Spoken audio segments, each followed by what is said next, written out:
Princess Ozma was a very busy little ruler, for she looked carefully after the comfort and welfare of her people and tried to make them happy.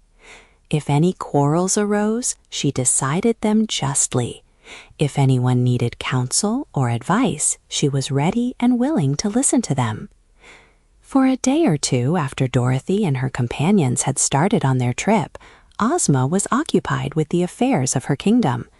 Then she began to think of some manner of occupation for Uncle Henry and Aunt Em that would be light and easy, and yet give the old people something to do.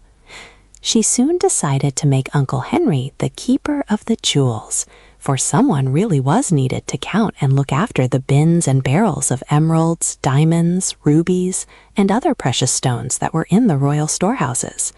That would keep Uncle Henry busy enough, but it was harder to find something for Aunt Em to do.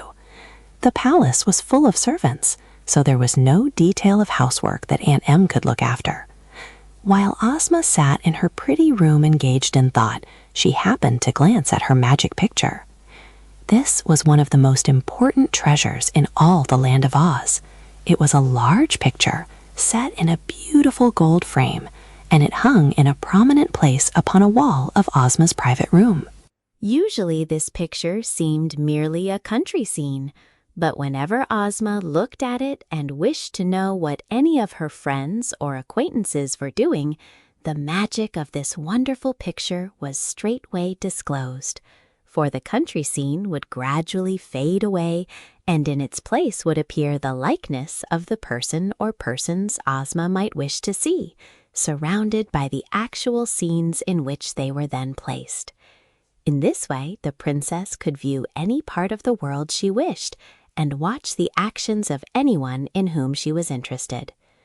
Ozma had often seen Dorothy in her Kansas home by this means, and now, having a little leisure, she expressed a desire to see her little friend again.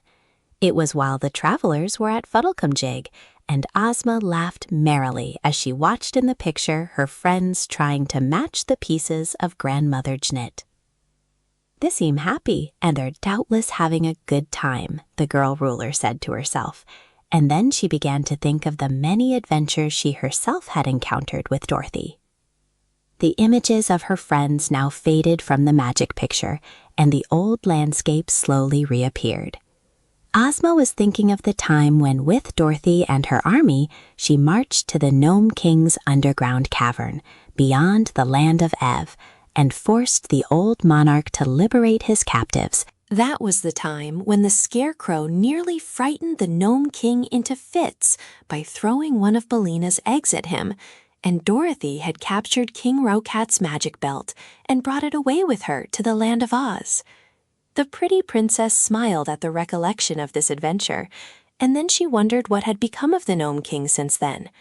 Merely because she was curious and had nothing better to do, Ozma glanced at the magic picture and wished to see in it the King of the Gnomes. Rocat the Red went every day into his tunnel to see how the work was getting along and to hurry his workmen as much as possible. He was there now, and Ozma saw him plainly in the magic picture. She saw the underground tunnel reaching far underneath the deadly desert, which separated the land of Oz from the mountains beneath which the Nome King had his extensive caverns. She saw that the tunnel was being made in the direction of the Emerald City, and knew at once it was being dug so that the army of gnomes could march through it and attack her own beautiful and peaceful country. "I suppose King Rocat is planning revenge against us," she said, musingly, "and thinks he can surprise us and make us his captives and slaves. How sad it is that anyone can have such wicked thoughts. But I must not blame King Rocat too severely, for he is a gnome, and his nature is not so gentle as my own." Then she dismissed from her mind further thought of the tunnel for that time, and began to wonder if Aunt Em would not be happy as royal mender of the stockings of the ruler of Oz. Ozma wore few holes in her stockings. Still, they sometimes needed mending. Aunt Em ought to be able to do that very nicely. Next day, the princess watched the tunnel again in her magic picture, and every day afterward she devoted a few minutes to inspecting the work. It was not especially interesting, but she felt that it was her duty. Slowly but surely, the big arched hole crept through the rocks underneath the deadly desert, and day by day it drew nearer and nearer to the Emerald City. How Bunnyberry Welcomed the Strangers.